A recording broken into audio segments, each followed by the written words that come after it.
పవన్ కళ్యాణ్ ని టార్గెట్ చేసినట్లుగా దేశంలో ఏ రాజకీయ నాయకుని కూడా టార్గెట్ చేస్తుంటారు కుటుంబ పరంగా. బహుశా వైసీపీ వాళ్ళు గొయ్యి వాళ్ళు తవ్వేసుకున్నారు అంతే కదా. నిజంగా ఈ రోజు నేను అబ్జర్వ్ చేశాను వర్మ, కాపుల్లో ఈ యూనిటీ నేను ఎప్పుడు చూడలే, ఇంత యూనిటీ అంతా కలిసి. అసలు కమ్మలకి కాపులకి పడేదే కాదు, కమ్మల్ని కాపుల్ని ఏకం చేసింది జగన్ అని చెప్పి ట్రోల్స్ కూడా చేస్తారు.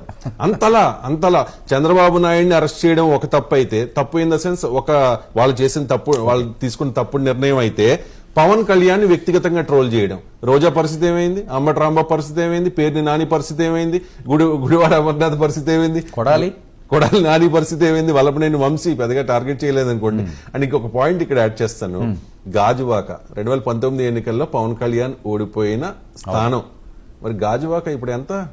95,235 స్టేట్ లో రికార్డ్, నియర్లీ 1 lakh మెజారిటీ.